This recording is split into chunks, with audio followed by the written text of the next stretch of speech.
Well, you just heard the track Backstabber from Virgil The Accelerators, and I'm thrilled to have on the show now as a special guest Mr. Virgil McMahon himself. Welcome to Rockposer Roulette.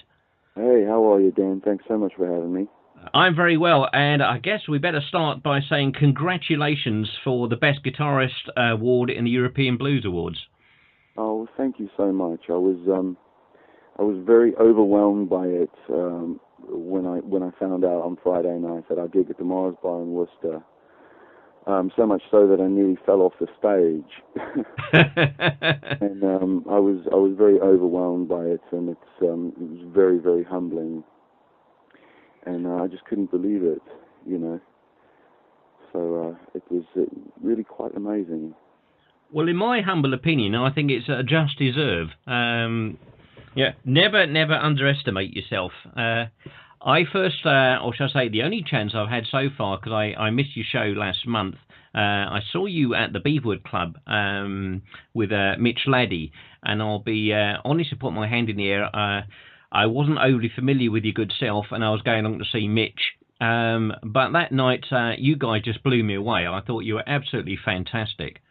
Oh, thank you so much for saying so. We really enjoyed that tour with Mitch and, of course, W.T. Feaster as well. Mm. And, yeah, really great fun. Nice to be a part of it. Well, it's got to be said that you are part of what is a very, very strong lineup of young British blues guitarists, and well done for doing that. It is great to see that there's young guys like yourselves coming through and bringing this music to the fore.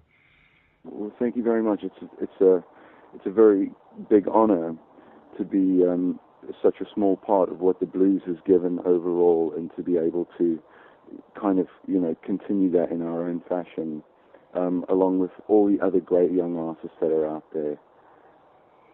Let's go to the track that I started the interview with, of course, was Backstabber, has got, I think the reason I probably like that track off the Radium album the most is because it's got such a ZZ Top vibe to it. Well, you know, well, thank you for saying so. ZZ Top are one of my all-time favorite bands. Likewise. And I had the great pleasure of seeing them about 4 years ago at the Wolverhampton Civic Hall, which was a first for me because my dad had seen them in about 1992 when they came to South Africa. And so ever since I was a little kid, I've grown up listening to ZZ Top, you know, and being very much inspired by not only Billy Gibbons' guitar playing, but also the music in general that you know, they produced. Well, going back to, obviously, at the very beginning, I mean, anyone who goes over to your website and reads your bio, and I strongly suggest that people do, I mean, to go on stage at the age of 12, you're another one of these guitarists who got on stage with a very famous person in the blues scene, and has gone on stage at a very young age and has shined straight away. Well,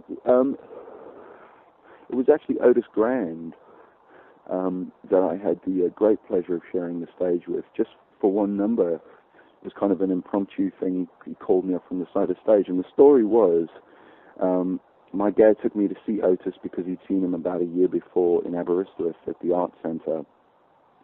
And we went down to the Queen's Hall in Narberth in Pembrokeshire.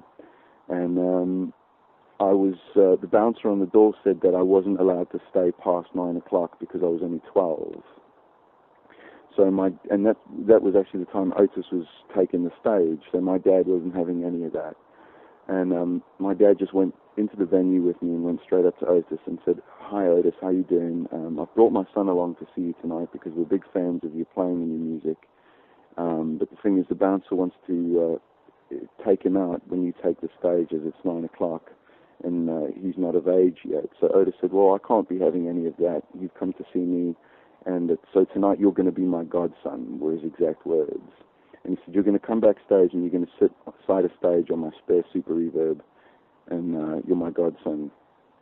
So I was very humbled by that as a young boy.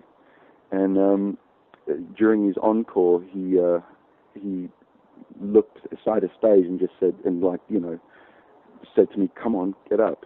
So I was like, you know, what's going on here? And he strapped his guitar around me and, you know, played sort of 48 bars of solo, and it blew my mind. I couldn't stop talking about it. I went to school and told all my friends about it, and it was just very, very, very cool, you know. So can we blame your dad, as it were, for getting you into this music in such a strong way? Most certainly. He is. If you want to blame anybody, blame him 110%, because if it wasn't for him, I wouldn't be doing what I'm doing.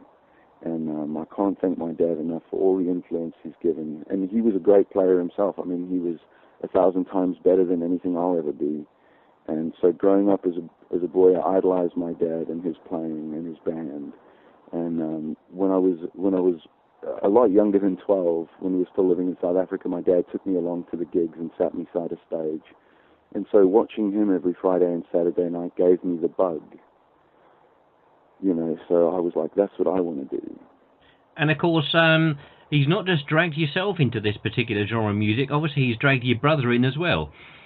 Well, yeah, Gabriel again has also grown up listening to ZZ Top and Stevie Ray Vaughan and Jimi Hendrix and Eric Clapton and, you know, Brian Setzer and Ronnie Earl and Duke Robillard, and that's the music that was played in our house. So Gabriel is also very much a blues man himself, and he always wanted to play the drums from a young age, and he did so a little bit while we were still living in South Africa.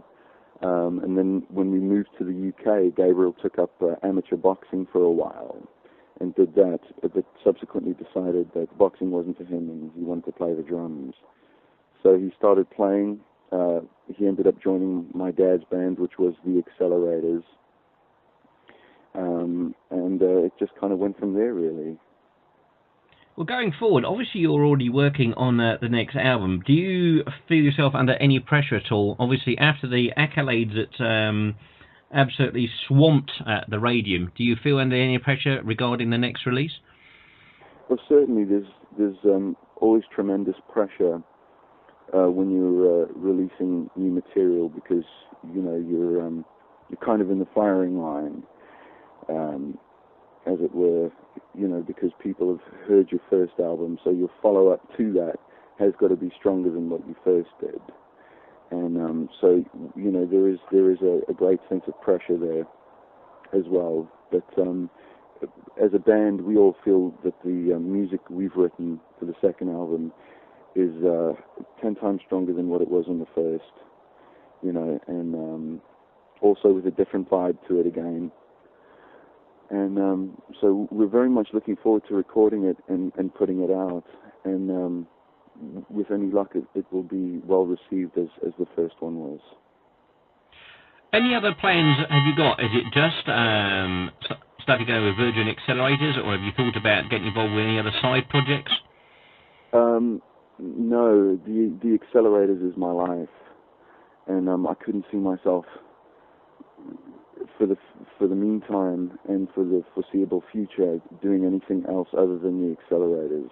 You know, that's my lifeblood, really. And Gabriel and Jack, you know, are my guys. We write the songs together. Everything's an equal split. You know, it's a band of brothers. Well, all I can say, Virgil, I've taken up more than enough of your time. I'm so pleased to have you on the show. Still gutted that I, for various reasons, was unable, should I say, putting my teeth back in, unable to see you last month. But I will definitely be catching up with you again next time you come down to the Beaverwood. And for those of you who haven't yet got yourselves a copy of the Radium, do go out and buy a copy. I mean, you know, I don't recommend stuff on this show unless I think it is of a very, very high caliber. And it certainly is a fabulous album. Well, thank you so much for your kind words, Dan, and thank you so much for also taking the time to interview me this afternoon. I greatly appreciate it. And thank you to everybody out there for all your support you've shown to the band. Virgil, all the best and success for the future, and hopefully speak to you again soon. Absolutely, Dan. Thank you so much once again. Enjoy the rest of your day. Thanks very much indeed. All the best to you now, Dan. Bye-bye. Bye-bye.